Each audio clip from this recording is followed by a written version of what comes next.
Okay, so our last Kate Chopin story really sums up a lot of her ideas and a lot of her, I guess, feminism. And hold on, I said feminism, and a lot of you went, "Ugh." Okay, let me back up just a minute. Kate Chopin was a very early feminist and a purist feminist, for lack of a better term. And she's really what feminism should be about. So let me talk about that really quickly. And I really probably should have talked about that when I introduced her to start with. Feminism has been hijacked in the 21st century, and it has almost become an ugly word, to the point that when someone says the word feminism, people immediately are turned off and almost vilely disgusted by the whole concept. Feminism is not this movement of I hate men, she woman, he woman, anti-man thing. Feminism, when it started, and what it should be, and what it really is a movement to bring recognition and awareness of the gender roles that we are assigned by society. And really, that's what we've talked about the whole time with Kate Chopin, and how damaging some of that can be if you aren't aware of it. And it's just as damaging to men as it is to women. We talked about this in class just a little bit. And the 21st century is just absolutely toxic with this. If you turn on a television, men are portrayed over and over again as bumbling idiots, as incompetent, as worthless. And that is a horrible message to send to our male population. And I mean, I have two young boys, and it's really hard to raise young men with a sense of worth and value and empowerment when they're constantly bombarded with messages from society that say your value is not in discipline and structure and being there and doing what you're supposed to do, that your value is in these other elements of culture that are toxic, actually. So if you listen to music and you listen to the lyrics and you watch television and you watch movies, men are not portrayed in a very positive light. Feminism is not all about women. Feminism is all about gender and the roles that society assigns you based on your gender. And in the 21st century, it has been hijacked into this other thing, and it has been morphed and turned into something very, very ugly. Kate Chopin was one of our very early feminists. And I think you see, and I hope that she's shown you, that gender roles can be toxic if they're used to manipulate, limit, put people in their places, whether you're a man or a woman, because we see that with Alcée, we see it with Calixta, we saw it with Desiree, we even saw it with Armand. I mean, Armand basically was a family annihilator based on his inability to ever question his own shortcomings as society would have seen it in the 19th century. Okay, so she was a feminist, but not a he, man, woman, she, woman, hating, whatever definition you have for it, 21st century. She was a gender-aware person. So when we look at a pair of silk stockings, a lot of you saw a woman who neglected her children, which is not at all what happened. You saw a woman who had sacrificed her entire identity and her entire life and married someone beneath her social class, which meant she had given up all the things that she was accustomed to and had done without for years and years and years. And she saw an opportunity to indulge in some things that she wasn't used to having.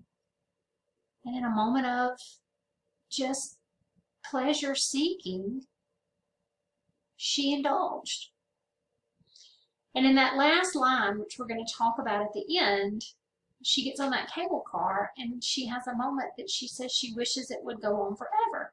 And a lot of you think, oh, she's a terrible mother. She's not a terrible mother. She's not a mother on this planet who hasn't had that same thought. Being a mother and a wife is incredibly difficult and exhausting and challenging. There are days when you just wish you could get in your car and drive forever. And we see a very honest moment from a woman in this story.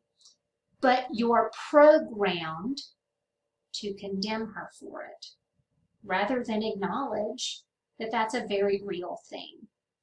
Now, this story falls clearly in our genre of realism, and in that genre, clearly in the category of naturalism, because her fate and her destiny was largely not her own.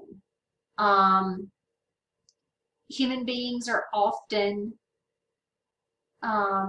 controlled by economic forces, and that's clearly the case with Mrs. Summers.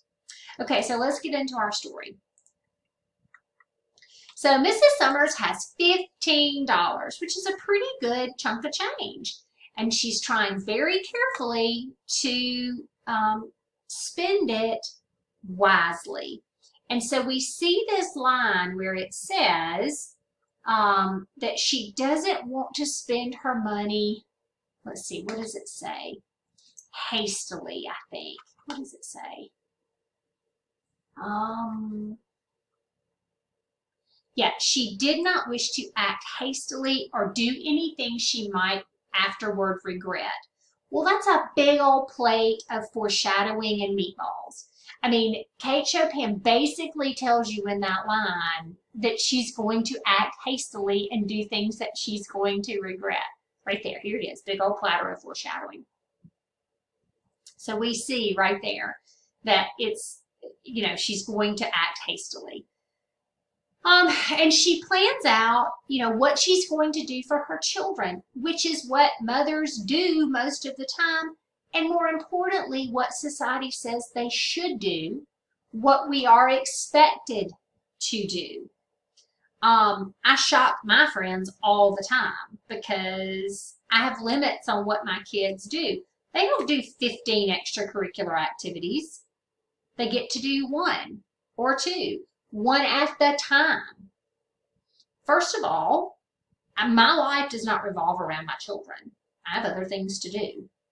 Second of all, I don't know that it's as good for them to do all of these 50 million things as other people think it is. Now, you have to do what's right for your children, what you think is right for your children. But I'm just telling you, my life does not revolve around them. Now, I'm judged all the time for it. I'm not spending thousands of dollars a year on some kind of extracurricular thing that my child wants to do that's not going to get them a college scholarship. That's my favorite thing. They're going to go to college playing this sport, or they're going to go to college. No, they're not. They're going to go to college based on their ACT score. You mean to tell you the truth? It's your ACT score. It's going to get you a college scholarship. If you don't know that, let me just tell you. Your kids would be better off in some Sylvan learning programs studying their ACT. Okay, so she's following the party lines, so to speak, doing this stuff for her kids. And she's even planning on spending a little bit more so she can get extra good shoes. And look, she's planning on some new stockings for herself. And then we get this line right here. The neighbors sometimes talked of certain better days that little Mrs. Summers had known before she ever thought of being Mrs. Summers. So this tells us that she had lived a more privileged life before she married. Maybe she married for love, but she certainly took a step down when she did so. She herself indulged in no such morbid retrospection. She had no time, no second of time to devote to the past because she's busy being a wife and a mother. The needs of the parent absorbed her every faculty. No time, no time, no time. So she, squeezes every penny. She goes hard every day. And then she feels the silk. And we get this moment for her that she returns to the Mrs. whatever, or the Miss whatever she was before. And she says, "Are there my size 8.5 in these stockings?" Oh yes, there were. And then she buys the stockings. That pair of stockings is her first purchase. And it's kind of downhill from there. Not downhill, but her money does not go where she thought it would from there. Okay, after that, and this is the turning point for her, she did not move in the direction of the bargain counter. And she begins to make all of her purchases, none of them for her children. She buys the new boots, and she buys the magazine, and she buys the gloves, and she buys all the things for her.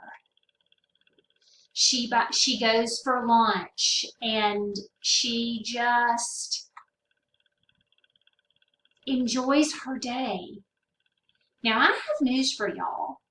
The women in your lives, mothers, wives, grandmothers, very rarely just have a day that's all their own. Most of them don't have that option. Most of them don't have that option. She does all of this, and she goes through this whole thing. And then we get to the end. A man with keen eyes who sat opposite to her seemed to like the study of her small, pale face. It puzzled him to decipher what he saw there. In truth, he saw nothing unless he were a wizard enough to detect a poignant wish, a powerful longing that the cable car would never stop anywhere, but go on and on with her forever. Okay, for some of y'all, that is a completely foreign idea because you're not wives, mothers. You haven't surrendered your identity. You can't imagine the desire to escape your life to that point. But I'm just telling you, it's there. I guess it's been about 10 years ago now. In the same month, my horse died, my dog died, my grandmother died, my husband had salmonella, and both of my children had a stomach virus, and it was the same month. At the end of that month, I literally remember walking from the back of my house back to the other side of my house. Somebody had thrown up, and I had, of course, be the mother. And I passed the back door to my garage, where my garage was. And my keys were hanging on the key rack by the back door. And I literally remember thinking, if I had pants on, because I had on like a nightshirt, if I had pants on, I would just get in my car and drive away. But I don't have pants on, so I have to just go back to bed. I was so exhausted. I was so beat down. I was so emotionally, spiritually, physically, completely drained of everything that I literally wanted the cable car to just not stop anywhere and just take me away. Calgon, take me away. And so I can truly appreciate this moment where Mrs. Summers says she wishes the cable car would just go on forever. This is naturalism at its finest. Mrs. Summers' fate, her destiny, has been largely out of her control. Now, granted, she chose to marry beneath her economic station. Or maybe she didn't choose that. Maybe this was an arranged marriage. Maybe something happened. Maybe her family's economic circumstances drastically changed. We don't know. But there was a time in her life that things were better, but it's not that way now.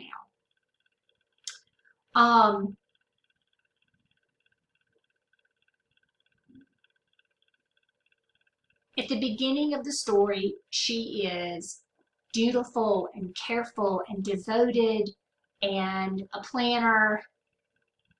And I think she still is at the end of the story. But she has a day of indulgence. And the reason she wants the cable car to continue is because she knows that society and maybe even her family will condemn her for it. And that's really hard to tolerate. So this is Mrs. Summers' story. This is a pair of silk stockings. And of course, the story is called A Pair of Silk Stockings because the moment she touches that silk, it starts the day of indulgence. I hope y'all liked this one. I hope this made you think a little bit about why your women in your life do this.